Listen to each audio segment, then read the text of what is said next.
Go. Eh bien, bonjour tout le monde.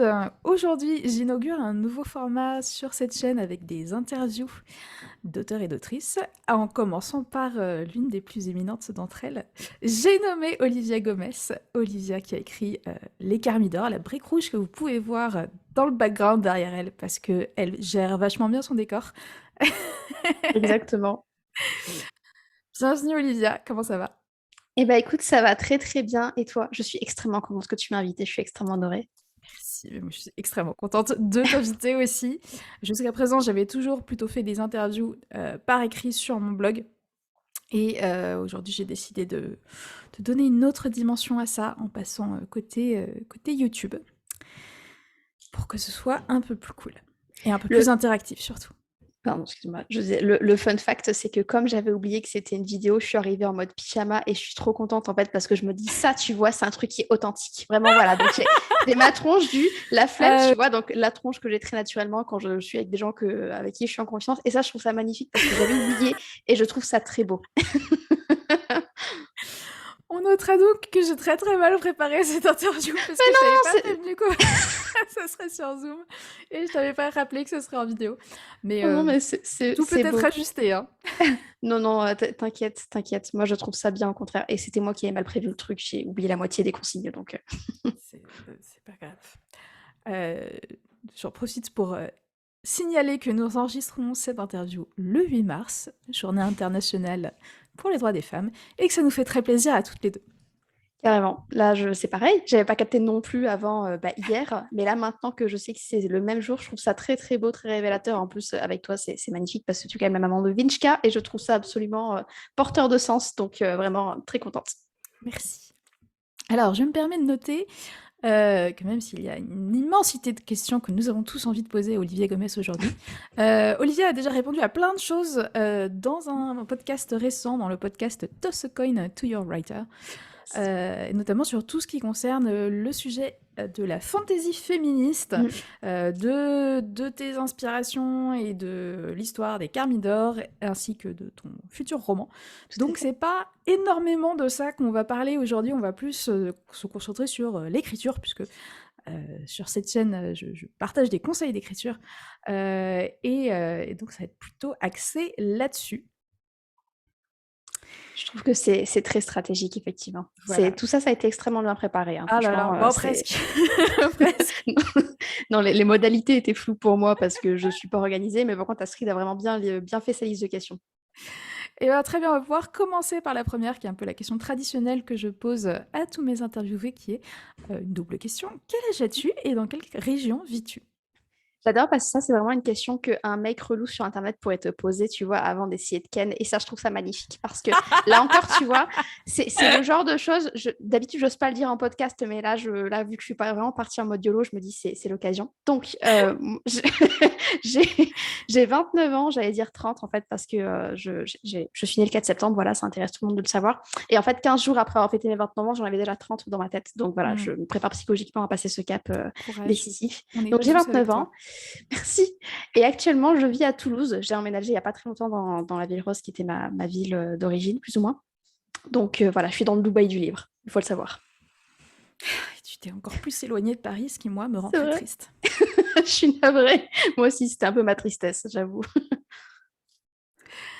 Question suivante. Ce que tu es aujourd'hui, tu as quand même une certaine expérience de l'écriture, ça fait un certain temps que tu écris des histoires. Quand tu repenses à la jeune autrice que tu étais il y a peut-être 10-15 ans, c'est quoi les plus grosses erreurs que tu faisais à l'époque et que bah, du coup tu ne fais plus? Bah, il y a 10-15 ans, bah ouais, j'avais... Ah non, en fait, j'allais dire, il y a 10-15 ans, j'étais très jeune, mais en fait, non, je suis précisément. Donc, disons qu'il y a 10-15 ans, j'avais 15-20 ans, donc c'est le coup de vieux. Quelles erreurs je faisais à l'époque? J'en faisais un bon paquet. Je crois que l'erreur la plus évidente qui me vient aujourd'hui en y repensant, c'est le fait que j'écoutais un peu tout le monde et un peu tous les conseils, un petit peu tous les retours. Et je crois que chose la plus importante que j'ai apprise dans ces 10-15 dernières années, c'est à savoir trier les retours qu'on fait et ne prendre que les plus importants parce qu'en fait, il y a beaucoup de gens bêtes et il y a beaucoup de gens qui sont de mauvais conseils. Et c'est vraiment le truc principal, je dirais, c'est savoir trier ce qu'on te dit sur ton texte. Sinon, c'est vrai Mm. que tu écris un petit peu un espèce de mouton en trois pattes et c'est pas tout à fait très cohérent. Et puis tu écris surtout le bouquin que les autres voudraient que tu écrives et c'est pas très constructif en fait. Donc vraiment, le truc que je faisais, Mm. c'était de vouloir trop écouter tout le monde et donc de déprimer régulièrement parce que je n'arrivais pas à satisfaire tout le monde, hein, ça c'est mathématique. Et maintenant, Donc, je le fais à la moins. fois dans les retours sur ton texte et dans les conseils d'écriture, du coup? Ouais, un petit peu des deux, ouais. Alors après, il y a 10-15 ans, c'est vraiment une phrase de mémé, il y avait beaucoup moins de conseils d'écriture, C'est vrai. vraiment, il y en avait très très peu. Pour tout te dire, le show Don't Tell, qui est extrêmement connu et qu'on ne présente plus comme conseil d'écriture, eh bien, c'est un truc que j'ai appris il n'y a pas si longtemps que ça. Je dirais que ça fait peut-être 7-8 ans. Mhm. Alors, c'est un truc que je faisais plus ou moins intuitivement, hein, mais je ne l'avais jamais vu formulé comme ça et j'ai découvert sur Wattpad dans un recueil de conseils alarmant moelleux, comme il y en a plein. Et ça m'a vraiment marqué parce que je m'étais dit, ouais, en fait, j'ai commencé ma carrière d'autrice dans un univers où il n'y avait pas des masses de conseils, où il y en avait un peu, mais peut-être trop généraliste ou trop neuneux, tu vois, enfin, du style creuser vos Il fallait personnages, vraiment les ça, oh, chercher. ouais, voilà, c'est ça, c'est ça. Et puis pas des trucs qui étaient très, très utilisables et très pertinents, enfin, vraiment les trucs basiques du style creusez bien vos personnages, faites attention aux incohérences. Oh, merci, ça c'est vachement utile. Jamais j'y aurais pensé. Merci. Vraiment, ma pratique de l'écriture s'en trouve changée. Donc, Ok. Et ouais, effectivement, le côté faire attention à ne pas tenir compte de tous les retours de lecture parce que le livre ne pourra jamais plaire à tout le monde finalement. c'est ça. Très bien, je te remercie. Et du coup, à l'inverse, c'était quoi les conseils d'écriture qui, selon toi, t'ont le plus aidé à progresser? Euh, Peut-être le chaudon de tel, du coup. Enfin, en tout cas, l'avoir lu écrit comme ça m'a aidé à bien comprendre en fait ce qui faisait passer un texte d'un truc premier jet, genre l'auteur se raconte l'histoire lui-même, Mhm. à quelque chose qui implique le lecteur. Parce que c'est vrai que ça, c'était pas quelque chose dont j'avais conscience avant de le lire écrit comme ça, et ça m'a beaucoup travaillé après. Donc, je pense que ça a été un des conseils un peu déclic. Ça et le fait d'éviter l'infodump, c'est ultra basique comme conseil, mais ça, c'est vrai que bah, en fantasy, on ne peut pas y couper et c'est ultra important d'y penser à peu près à chaque ligne. Donc, Mm. très, très important. Et enfin, un des conseils qui m'a vraiment aidé, je dirais que peut-être le fait de ne pas hésiter à s'inspirer de choses existantes, mais de bien les mixer pour qu'on Mm. évite de t'accuser de plagiat après. Ça, c'est pareil. Ça, c'est gros, gros conseil que j'aurais peut-être aimé davantage appliquer avant de commencer le plan des Carmidor parce que ça m'aurait évité que tout le monde me dise ah, c'est un peu comme Game of Thrones, ce qui est un beau compliment, mais qui se double un petit peu du côté ah, c'est un peu comme Game of Thrones et qui est un peu moins sympathique. Et c'est bien, c'est que là, avec la vidéo, je peux faire des grimaces et les gens comprennent un peu mieux ce que je veux dire. Enfin, du moins, j'espère. Donc, Moi, peut-être je trouve que ça un peu abusé enfin, vraiment d'aller jusqu'à t'accuser de plagiat, parce que vraiment, au niveau de l'intrigue, c'est pas du tout. oui, mais c'est vraiment arrivé. Dans les anecdotes cons que je peux te raconter, il y a une jurée de concours qui a Ah, listé tous les points communs entre mon bouquin et Game of Thrones, mais la série du coup, puisque je sais pas si elle avait lu les livres. la fameuse Et, jurée relou. ouais, et elle a vraiment fait plusieurs pages de comparaison avec des trucs basiques du style ah, bah il y a des emblèmes animaux comme dans Game of Thrones. T'es là, Oui, ah comme au Moyen-Âge, finalement. c'est ça. Oui, notre point commun, c'est donc époque médiévale. Waouh, c'est absolument Wow. incroyable. Vraiment, Il y a des voilà. gens qui ont trop de temps libre. Ouais, effectivement. Je fais une mini traduction au cas où certaines personnes débarqueraient sur cette interview sans rien connaître au conseil d'écriture, mais Show Don't Tell consiste à montrer les actions d'un personnage plutôt que de décrire juste comment il se ressent. L'exemple type, c'est au lieu de juste dire Jean-Philippe était très fâché, dire Jean-Philippe claqua violemment la porte. Voilà, c'est un petit peu, ça permet d'être un peu plus immersif. Et l'infodump, c'est le fait de commencer sa trilogie de fantasy par environ 40 pages de présentation de l'univers et de la généalogie de la famille royale sur 30 générations, parce que vous, ça vous intéresse peut-être en tant qu'auteur, mais vos lecteurs, si vous leur infligez ça, ils vont vouloir vous tuer. Ou en tout cas, ne pas lire votre livre. Ça marchait à l'époque de Tolkien, mais c'était il y a 70 ans, Ouais. et depuis, les lecteurs ont appris à, à vouloir attendre autre chose d'un début de roman et de vouloir rentrer un peu plus vite que ça dans l'action et ne pas se taper des pavés d'exposition très indigestes. C'est ça. À moins que vous écriviez une encyclopédie, auquel cas c'est vrai que c'est très très utile. Mais si Auquel c'est cas, par ça roman, marche très c'est. bien. Voilà. Question suivante, qu'est-ce que tu aimes le plus dans l'écriture? Qu'est-ce qui te motive, à écrire au quotidien? C'est quand c'est fini. Je suis Réponse affreuse. tout à fait légitime. Non, mais ouais, ce que j'aime le plus dans l'écriture, non, mais j'aime bien le processus d'écriture, hein, mais c'est vrai que le truc le plus kiffant, c'est quand c'est fini et que tu te dis, OK, ça, c'est mon bébé, il est entre mes mains, ça, c'est fini. C'est vraiment le truc le plus kiffant. Après, dans le processus d'écriture en lui-même, bah, c'est pas très original, hein, mais c'est le moment où tu rentres vraiment dans le flow, tu sais. Alors, je vais essayer de faire Mmh. comme toi et de faire des définitions. L'état de flow, ça va être en fait ce moment où vous êtes tellement dans votre histoire qu'en fait, le monde autour de vous cesse d'exister, vous êtes à fond dedans et que vraiment l'écriture, ça va tout seul en fait, tout coule tout seul, t'as pas des phrases qui te bloquent en mode putain, ça fait 15 fois que j'ai écrit regarde quand même, faudrait peut-être que je trouve autre chose là. Ça c'est ah tiens, il sourit encore une fois, bah ça c'est original dis donc. J'en peux Enfin plus, elle voilà, arrête pas de hausser les épaules. c'est ça. Oh, il serre les mâchoires. Oh, dis donc, je savais pas 15 fois dans cette scène, c'est chouette. Donc c'est ce moment où en fait vous êtes tellement bien parti dans l'écriture que ça coule tout seul, que la scène se déroule devant vos yeux et qu'en fait vous écrivez à toute vitesse parce que bah faut aller au rythme Mmh. des images qui arrivent devant vous. Un petit peu comme si vous regardiez une série, mais en fait c'est juste votre tête et vos désordres mentaux. Donc c'est vraiment ce truc-là qui est ultra kiffant, je trouve, dans le processus d'écriture en lui-même. Mais c'est assez rare de rentrer dedans, hélas, mais ça fait partie des bons côtés. Mais c'est possible, c'est possible. Effectivement, c'est très cool. Mm. Et du coup, à l'inverse, c'est quoi, ce que tu aimes le moins dans l'écriture? Hem, bah, c'est ces moments page blanche, du coup, à l'inverse. Tu sais, ce moment où tu dis: «OK, je sais ce qui se passe dans le chapitre», mais où tu sais pas vraiment le commencer et c'est marrant parce que je viens de voir une story qui parle de ça sur Instagram, enfin, avant le podcast, hein, je suis une élève sérieuse. Je suis tombée sur une story qui parlait de ça justement, le fait que même quand tu es architecte et que tu sais ce que tu vas écrire dans ta scène, dans ton chapitre, il y a des fois où tu vas buter bêtement au début ou même en plein milieu d'ailleurs parce que tu trouves pas tes mots, parce que tu sais pas si tu dois commencer par une description ou par une phrase de dialogue ou par une petite réflexion intelligente et au moment où tu écris, tu vois, tu as des trucs ultra bateaux du style «Le ciel était bleu et le soleil brillait». Tu là: «Waouh, c'est génial!» Merci Evelyne Delia, on est content. Donc, ouais, je crois que c'est ce qui me bloque le plus dans l'écriture, c'est les Ouais. blocages du coup. Oui, tu dis que ça arrive parfois, moi ça m'arrive vraiment très souvent et du coup j'ai toujours, un petit carnet à côté. Alors en l'occurrence, celui du moment, il ressemble à ça. Il est tout Oh! joli. Et vraiment à chaque fois que ça m'arrive, c'est le moment de: «Ah! C'est le moment où il faut que je change de support, que je prenne un crayon papier et que je note mes idées» Ah, je sais c'est pas pas pourquoi bête. ça me débloque, assez souvent. Ah, c'est pas bête ça, le C'est conseil d'essayer d'y aller à l'écrit si ça bloque sur Ouais, le ouais, traitement c'est de ce que texte. je crois que ça fait fonctionner des parties différentes du cerveau et du coup, en tout cas, ça, Ah! ça m'aide à prendre du recul, à mettre les choses au clair dans ma scène en général. Ce qui est bien, c'est que c'est une interview où je suis censée donner des conseils, mais en fait, c'est Astrid qui veut en donner trop, tu vois. Et moi, je suis limite en train de prendre des notes en même temps. Je trouve ça Bah, génial on et se je refait pas, hein. testerai. Ah non, mais trop bien en vrai, c'est trop intéressant. Mais du coup, je testerai la prochaine fois. Très bien, bah, tu m'en diras des nouvelles. Ouais, carrément.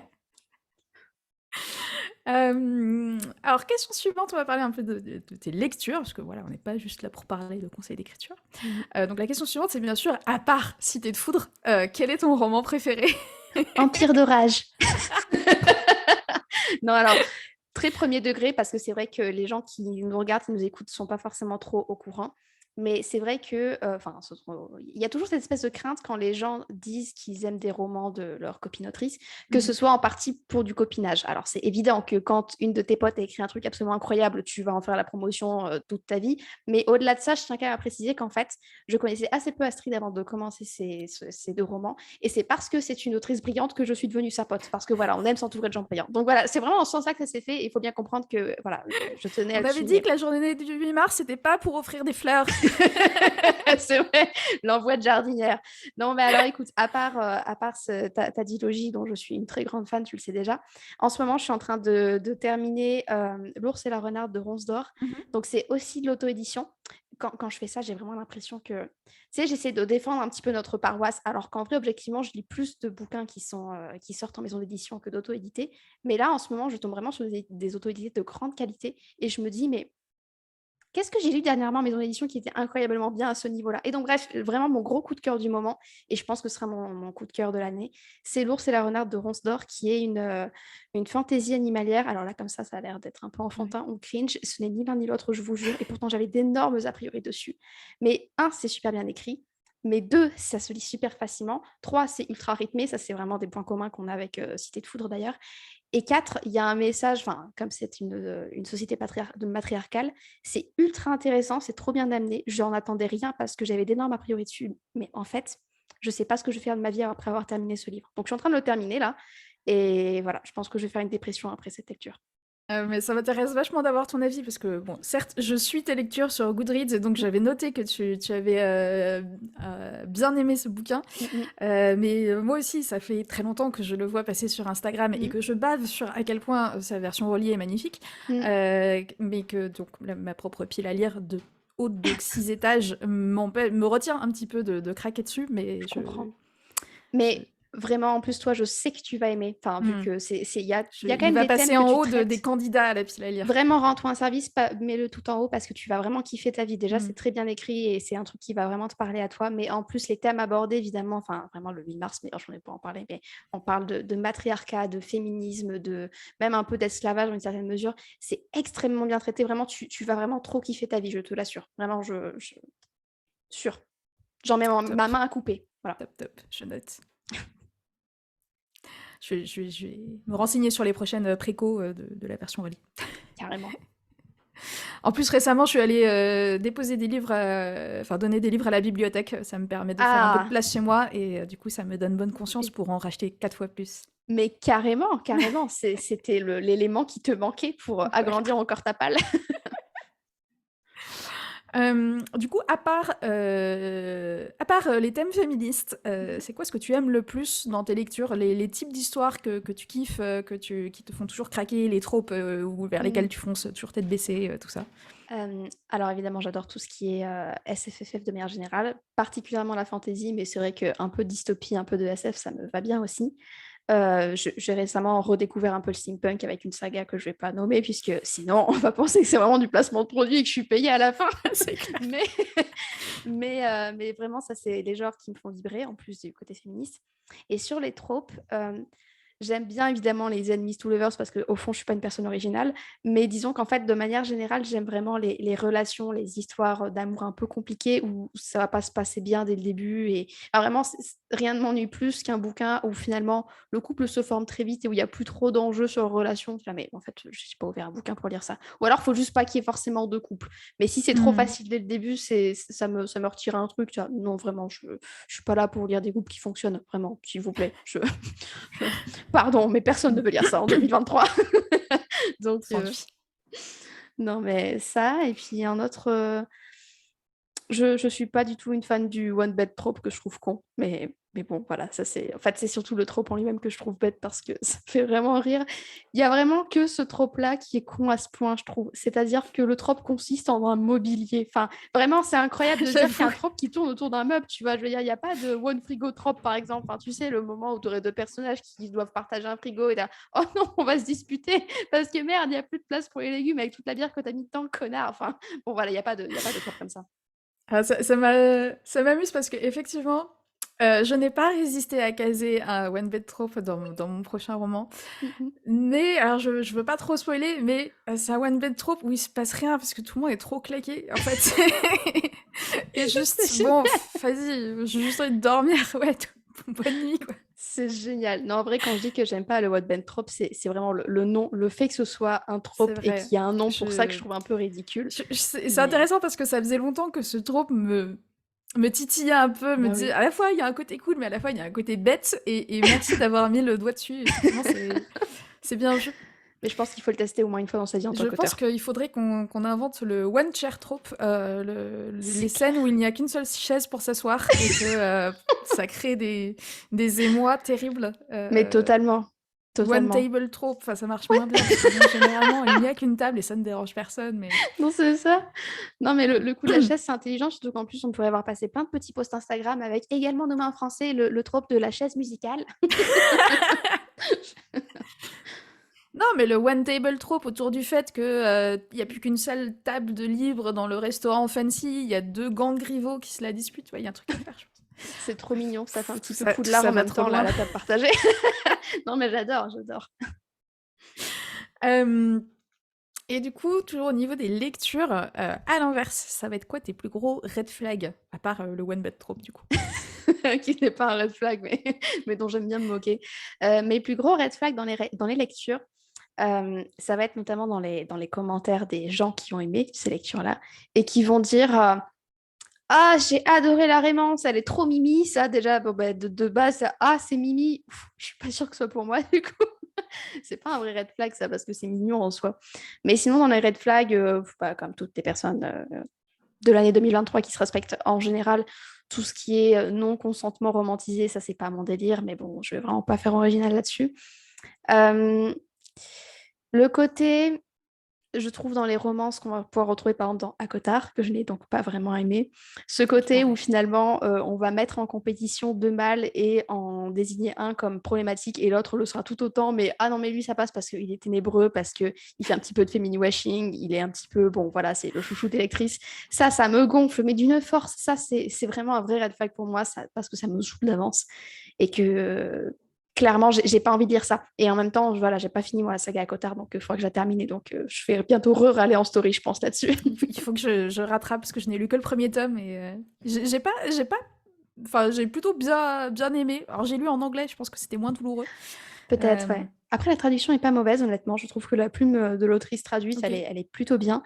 Et le tome 1, c'est pas celui que j'ai le moins aimé. Tu vois, tout le monde me dit d'accord. oh, mais le tome 1 est pas terrible, mais Du tu coup, je suis verras, le 2 est génial. Et moi, c'est hyper l'inverse. curieuse de pouvoir bitcher sur le tome 2. C'est clair. Mais on aime quand même les lectrices d'Akotar et de Akomaf et tout ça. Il n'y a pas de souci, hein, Carrément. Donc ensuite, je voulais te poser des questions sur le fait que voilà, maintenant tu es autrice à temps plein depuis 1 an. Tout à fait. Trop stylé. Et question super fourbe, à quoi ressemble ta journée type? C'est vrai que c'est fourbe, ça, comme Je question. sais que tu l'aimes pas en plus. Je suis vraiment une meuf chiante en fait en interview, il y a plein de questions. Je dis ah non, ça j'aime pas. Non, en vrai, elle me dérange pas du tout cette question. Déjà, effectivement, ça fait bientôt 1 an que je suis autrice à temps plein. Et ma journée type, en fait, j'ai pas vraiment de journée type, même s'il y a quand même un certain automatisme qui s'est installé petit à petit. Déjà, j'ai tendance à bien bosser le soir, ce qui veut dire que j'ai donc des journées décalées, et ça, c'est bien dommage parce qu'en termes d'ensoleillement, c'est pas fou. Mais c'est vrai que en début de journée, je vais faire surtout réseaux sociaux, répondre à des notifications, gérer un petit peu de paperasse, des trucs un petit peu pénibles. Voilà, ça, je l'ai fait en début de journée pour être un peu débarrassée.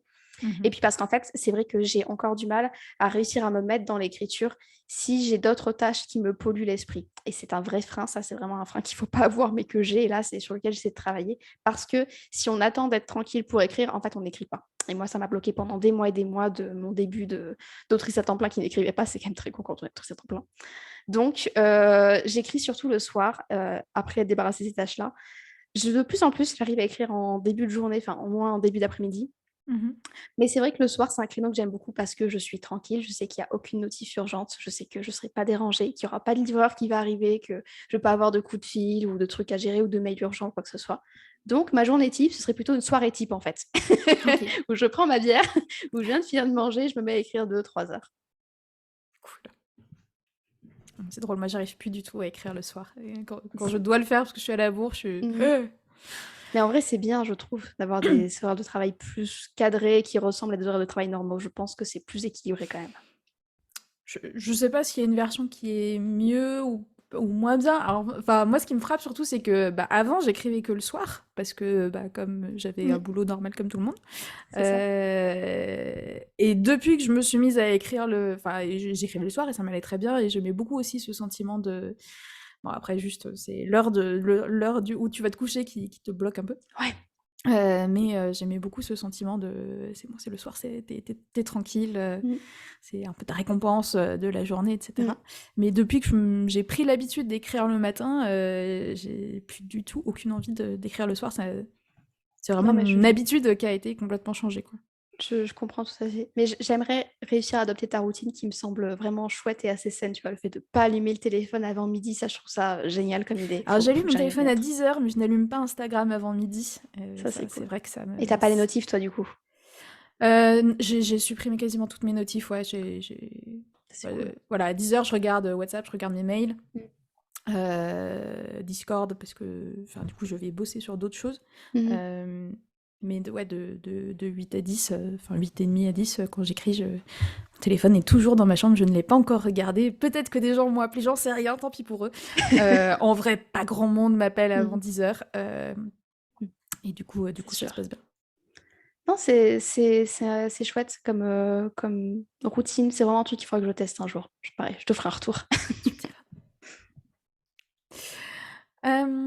Et donc toujours sur ce côté routine, tu avais parlé, cette semaine ou la semaine dernière sur Instagram de la difficulté que tu ressentais parfois à démarrer une séance Mm, d'écriture, à trouver du plaisir, à trouver de la mm. dopamine là-dedans.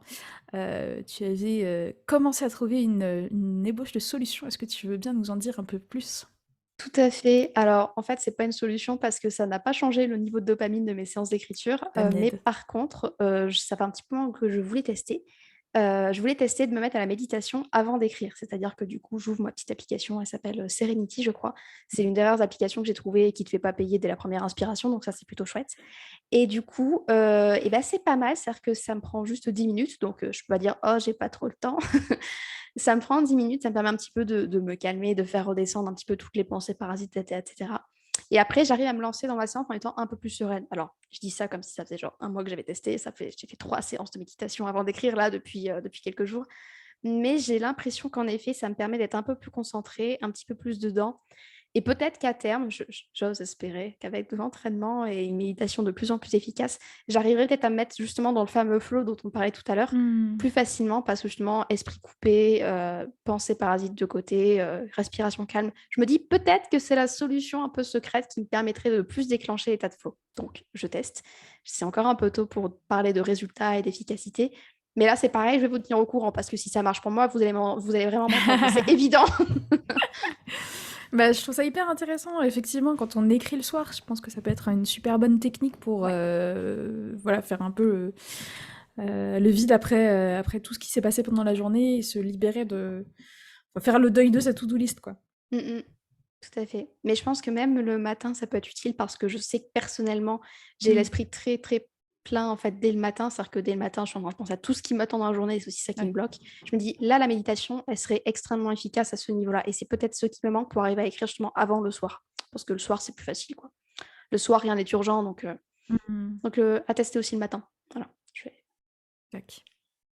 Intéressant. Alors, je voulais ensuite parler de ton futur d'autrice à travers ton nouveau roman, donc Mm, Les Noces d'ombre et de fumée, si je ne me tout à trompe pas. fait. Et surtout le fait que ce nouveau roman, tu vas l'auto-éditer, donc Mm, mm. bienvenue au club. Et je suis très intriguée par voilà, comment est-ce que toi tu vas vivre ce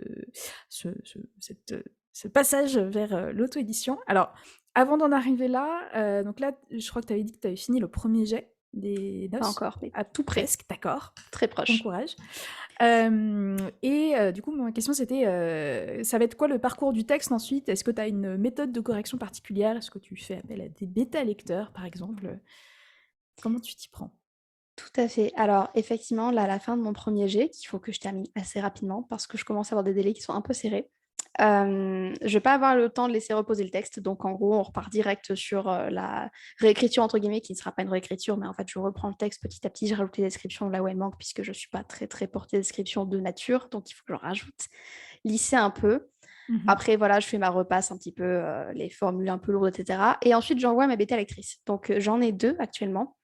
Je vais peut-être en demander une troisième qui sera vraiment là pour juste lire à toute vitesse sur sa liseuse. Comme ça, je fais un petit book vite fait et puis elle peut lire à toute vitesse, me dire si c'est chiant ou pas. Grosso modo, on est sur de la bêta lecture un petit peu rassurance, slash là, ça va trop vite ou là, il y a une grosse incohérence. Vraiment le truc, entre guillemets, urgent à gérer. Et après, une fois que tout ça c'est fait, que j'ai repassé mon texte sous antidote, que j'ai corrigé au mieux, je l'envoie à ma correctrice, qui est la même que la tienne. Parce que comme justement, j'ai pu voir à quel point ta dilogie était nickel chrome de ce côté-là, enfin de tous les côtés d'ailleurs, mais celle-là en Gaëlle particulier, ça m'a Bonacieux, pris. meilleure correctrice ever. Mais c'est ça, donc du coup, Cœur, voilà, du coup, cœur. je lui ai réservé un créneau aussi. Je m'étais dit, ok, Enfin, faut que si, j'arrête si de je te dois dire ça, parce commencer. qu'après tout le monde va vouloir réserver Gaëlle, moi j'aurai plus de place. C'est vrai, c'est vrai, ouais. C'est traquenard.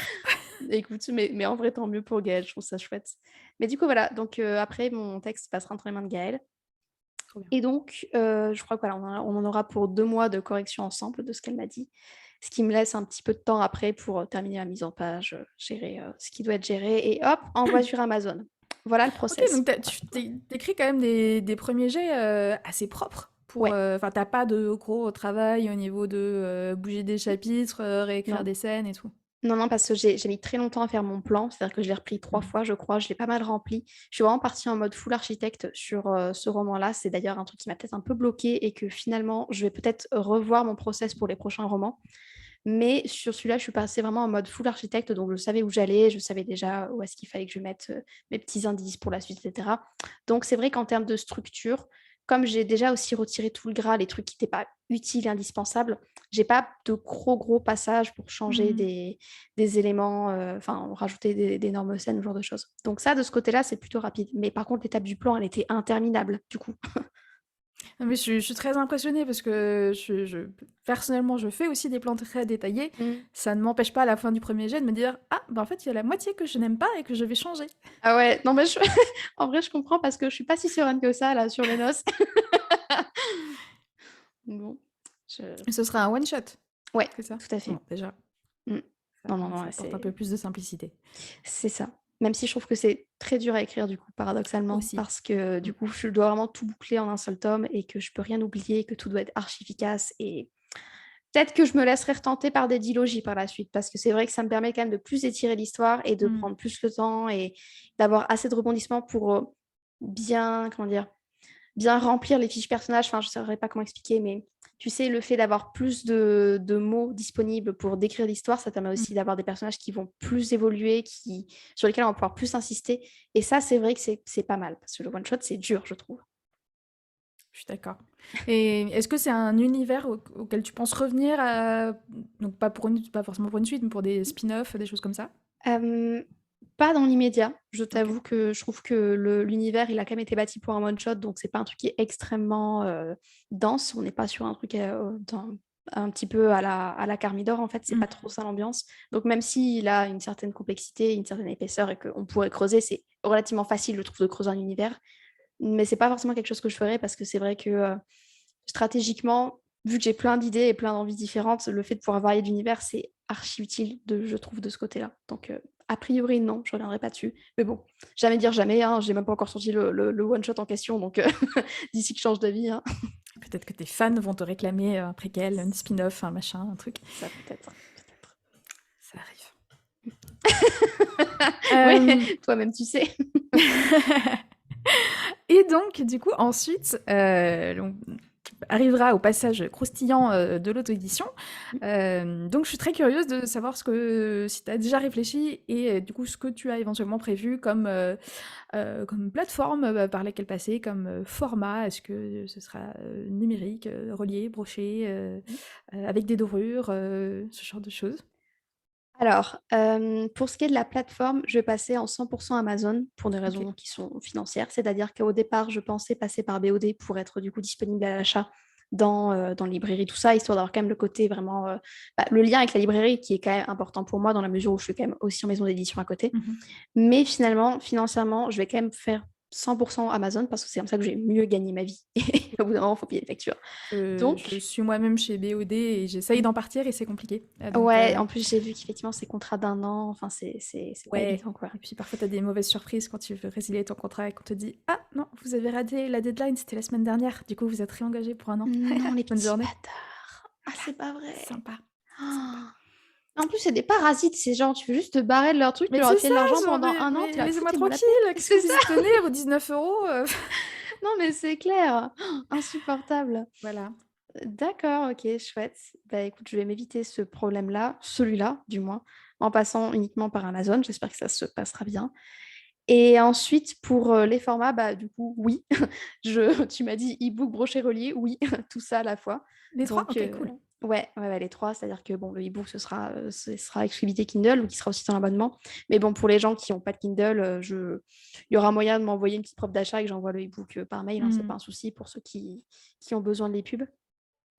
Le relié, évidemment, et puis le brochet, puisque, enfin, non, l'inverse. Le brochet, évidemment, et puis le relié, puisque comme je fais mes propres couvertures, bah, je peux m'en faire deux différentes et du coup donner un peu plus d'intérêt aussi à un relié. Donc voilà, je vais faire les Ah, petits c'est toi reliés qui fais tes d'Amazon. couvertures. Oui, oui, C'est oui. bien ça. Ça me permet d'économiser là-dessus, on va pas se mentir. C'est bien Donc, ça. après, je garantis pas que ce sera de magnifiques couvertures incroyables, hein, puisque je suis infographiste, moi, à la base, et pas graphiste, Ouais. print, tout ça. Mais, euh, mais c'est vrai que l'avantage, c'est que ça me permet vraiment de faire une couverture vraiment axée pour un public Amazon, entre guillemets, à savoir quelque chose qui devrait inciter au clic, c'est l'objectif, et en même temps me faire plaisir sur le relier, mettre quelque chose d'un petit peu plus anglo-saxon, un peu plus en l'air du temps, comme on fait régulièrement. Donc voilà. Donc ça, Oh là c'est... là, j'espère que tu vas expliciter tout ça, Mm. raconter tout ce process-là parce que ça a l'air hyper intéressant. Écoute, oui, avec grand plaisir. Trop bien. Et au niveau de ta communication, Mhm. est-ce que tu as prévu du coup des éléments particuliers, que ce soit, alors je sais que tu n'as pas encore de newsletter, il me Tout à semble. fait. Est-ce que tu penses faire des pubs? Est-ce que tu penses t'inscrire à des salons? Alors du coup, je sais pas comment ça pourrait s'organiser avec les Carmine d'Or en parallèle, mais proposer des goodies, faire des services presse, participer à des promotions creusées, tout ce genre de Mhm. choses. Alors, oui. Alors, déjà, peut-être effectivement mettre en place une newsletter, parce qu'on en a déjà parlé du coup avec Astrid avant le podcast, C'est mais bien les enfin avant la newsletters. vidéo. Mais oui, voilà, c'est que ça a quand même l'air efficace. Et puis, vraiment, je vois toutes les autrices en auto-édition qui ont une newsletter et qui disent à quel point c'est utile. Donc, je pense que je vais finir par me mettre là-dedans. Il faut encore que j'arrive à. Les arguments en faveur de la newsletter, c'est que déjà elle t'appartient, que tu n'es Facebook, Instagram, ils peuvent décider de supprimer ton compte du jour au lendemain, Mm. parfois par erreur, parfois parce que t'as fait un truc qu'il fallait pas. Mm. Alors que tes abonnés, Mm. une fois que tu récupères leur email, tu t'en fais ce que tu veux, enfin dans les limites du RGPD, mais voilà, tu as le droit d'utiliser ces emails. Mhm. Le taux de reach est plus intéressant aussi. Mm. Souvent sur Instagram, on se rend bien compte qu'il n'y a que 10% de nos abonnés qui voient nos Mm. posts. Alors qu'une newsletter, moi j'ai... Enfin, à peu près 100% des gens la reçoivent et au moins 50% des gens l'ouvrent à chaque fois. Donc Ah c'est quand ouais. même très cool. Euh, et aussi, le taux de conversion est généralement meilleur puisque les gens sont plus susceptibles Mm. de cliquer sur un lien d'achat quand ils sont en train de regarder leur mail, qui sont dans un setup un peu plus calme, un peu Mm. Mm. plus dans une démarche d'achat, plutôt que quand ils sont sur les réseaux sociaux en train de scroller et qu'ils veulent juste regarder le prochain reel de chaton, plutôt que de sortir d'Instagram pour aller acheter son livre. Voilà. C'est vrai. En plus, ouais, en plus, tu le disais très bien, les réseaux sociaux, tu peux difficilement mettre des liens, il faut aller en bio, tout ça. Enfin, c'est pas très pratique, Il y ce a qui fait ça que aussi, pour effectivement. pousser à l'achat, tu as plus d'étapes et on sait qu'on perd des gens à ce niveau-là. C'est Donc, ça. effectivement. Donc, écoute, probablement la newsletter, il faudra que j'arrive à trouver comment l'alimenter de manière un peu intelligente et qui corresponde à ma charte édito, entre guillemets. Ça fait très pompeux dit comme ça. Alors, je sais pas si tu as lu le livre Newsletter Ninja, Non, du tout. qui est un peu la Bible, le béaba de la newsletter, qui est pas mal. De Tammy Labrec, si je dis pas de bêtises, je pourrais mettre Écoute, le lien. ouais, je vais Mais me le noter. c'est pas mal de bons conseils pour savoir, déjà pour casser un peu la peur de qu'est-ce que je vais raconter, je vais intéresser personne. Mhm. Voilà. Bon, je pense pas que ce soit le genre de truc qui te euh, Si, bloque oh, quand même. énormément, vu que tu sais déjà communiquer sur les réseaux. Euh, mais c'est intéressant pour voilà, présenter le type de contenu qu'on peut partager dans une newsletter. C'est intéressant. Je me suis noté vite fait newsletter ninja à redemander à Astrid parce que j'ai dû écorcher le nom, mais, mais je me suis noté. Très Top. intéressant. Et puis sinon, en dehors de la newsletter, c'est vrai que je suis déjà sur TikTok et sur Instagram, donc Mm. utiliser ces réseaux-là pour promouvoir mon bouquin, tout simplement. Pour Instagram, j'ai déjà commencé à en parler avec le résumé, le titre, etc. J'ai déjà un petit peu parlé. J'ai déjà pu partager un fan art parce que c'est vrai que j'ai eu la chance d'avoir un fan art avant la sortie. Ça, c'est très, très cool. C'est cool. Mais effectivement, je vais devoir augmenter un petit peu le rythme de publication lié à ça. Mhm. Mais c'est surtout sur TikTok, je pense que pour moi, les choses vont se jouer, puisque moi, pour l'instant, je fais aucune promo des noces sur TikTok, dans la mesure où TikTok, c'est vraiment du réseau qui va te pousser à de l'achat un peu instantané, un peu coup de tête. Donc, c'est vrai que j'ai Mhm. pas forcément intérêt à communiquer trop en amont dessus, parce que les gens vont juste enregistrer et oublieront d'aller acheter après. Donc, Oui. donc, du coup, je me dis, je préfère attendre d'avoir le bouquin sorti ou disponible à précommande pour pouvoir communiquer dessus. Donc là, je vais devoir faire des vidéos, des petits teasers, récupérer des extraits vidéo volés à droite à gauche pour faire un truc un peu sympa, ce genre de choses en fait. Je parle vraiment beaucoup là-dessus parce que c'est le type de contenu qui perce sur TikTok, j'ai l'impression, Mhm. et qui a tendance à déclencher un peu l'achat. De moins, c'est l'impression que j'en ai. Après, je me plante peut-être complètement. Donc, c'est plutôt là-dessus que je vais axer ma façon de communiquer. Et puis après, pas de goodies, pas de salon, pas de présence en librairie. Du coup, ça, c'est bon, vraiment les côtés un peu négatifs de l'auto-édition 100% Amazon. Mhm. Donc, c'est pareil, comme je n'envoie pas mes propres livres, c'est-à-dire que je ne fais pas d'impression de stock et j'envoie pas de livres dédicacés. J'ai pas non plus de goodies à fournir et j'ai pas tellement l'occasion d'en fournir. Mais après, bon, qui sait, peut-être que je changerai aussi d'avis là-dessus. Mais dans l'immédiat, c'est vrai que c'est pas prévu. C'est vraiment de la promo pure et dure et croiser les doigts et espérer que l'algorithme Amazon m'aimera bien. Et si, élément important stratégique de la publicité Amazon. Là, je pense que je paye un peu de publicité Amazon parce que c'est vraiment le game changer, hein. Je sais que j'en ai déjà discuté avec des autrices qui sont aussi 100% Amazon et elles m'expliquaient Mhm. que vraiment c'était un truc qui changeait le game, vraiment. Donc, Mhm. axé un peu là-dessus. Ouais, mais je l'utilise un peu, mais de façon très, très prudente, parce que Ouais. j'ai vraiment fait de la merde au début. Donc pour l'instant, je sais pas si c'est game changer. J'ai l'impression que ça ne me fait pas perdre d'argent pour l'instant. Après, je C'est pas pense qu'il mal. y a encore un petit souci dans ma couverture, dans la façon dont elle convertit les lecteurs. Mais bon, je me rattraperai au prochain roman. Mhm. C'est vrai. Mais c'est vrai que oui, les couvertures de Cité de Foot sont super belles. Et c'est vrai que peut-être qu'elles ne correspondent pas exactement au site de vente, mais plus à de l'exposition librairie. C'est très Mm. difficile à savoir, en fait, parce que C'est ouais. en tant qu'auteur, on n'est pas forcément bon juge là-dessus, donc c'est difficile pour nous de le savoir. Oui, et puis comme... Enfin, je veux pas tomber dans le piège de «Ah, mon roman ne ressemble à rien de connu», mais il y a peu de livres, enfin, il n'y a pas un énorme catalogue de livres fantasy steampunk français Non, c'est clair. auxquels se comparer pour dégager des grandes tendances Tout à de fait. couverture qui convertissent. Mm, mm. Donc, c'est ça aussi qui est forcément Complètement. évident. Ça, c'est vrai, ouais. Ça, c'est vrai. Pour ça que de la romantaisie, c'est pratique parce qu'il y en a plein. Voilà, voilà. Donc, c'est vrai que là-dessus, je me suis moins mouillée que toi, effectivement. J'ai moins osé Mais un c'est pour ça genre. que mon prochain roman, c'est de la romantasy, hein, vraiment, Non, mais c'est vrai. simplifions-nous la vie. Bon, il y a du C'est vrai. steampunk aussi, mais Mm, mm. quand même. On change pas une équipe qui gagne, hein, tout de même. Voilà. Ok, trop bien. Donc, plein de choses en prévision. Euh, par la suite, donc dans ce futur très très lointain où tu auras terminé les Carmidor, Mm. est-ce que tu te vois écrire un jour autre chose que des romans de fantasy de mœurs? Donc, est-ce que tu te vois écrire d'autres sous-genres de fantasy, voire d'autres genres littéraires, voire autre chose que des romans? Alors, autre chose que des romans dans l'immédiat, et même pas dans l'immédiat, j'avoue que je vois pas. Mais Mhm. pareil, peut-être que ça changera dans un avenir très lointain. En revanche, d'autres sous-genres de fantasy, oui, tout à fait. Je pense que ça m'arrivera à un moment donné ou à un autre. Après, ça sera vraiment une décision stratégique parce que dans l'absolu, j'ai plein d'idées pour d'autres genres. Mais c'est vrai que stratégiquement, surtout quand on est auto-édité, ça aide de rester un peu sur les mêmes genres pour fidéliser le Mhm. lectorat. En fait, le lectorat, s'il a aimé il t'a aimé sur un genre, il pourra t'aimer sur d'autres romans du même genre. C'est assez mathématique. Donc, c'est vrai que c'est assez sécurisant financièrement et en termes de communauté de Ouais, rester sur un même genre. Donc, c'est vrai que stratégiquement, pour l'instant, je bouge pas trop. Mais dans l'absolu, des idées pour d'autres genres littéraires, j'en ai plein. Que ce soit c'est cool effectivement ça. de... Ouais, non, Après, je trouve que les idées, ça va assez facilement. Franchement, quand on est auteur, c'est peut-être le truc le plus simple, je trouve. Mais... Alors oui, mais moi c'est drôle, c'est parce que j'ai vraiment des hauts et des bas. Il y a des moments mm, où j'ai l'impression de, ah, j'ai plein d'idées, jamais mm, j'arriverai à tout écrire. Et d'autres mm. moments, je suis là, mais toutes mes idées sont nazes.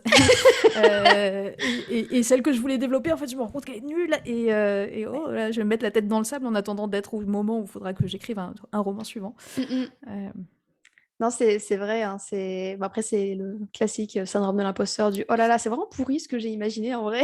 Mm.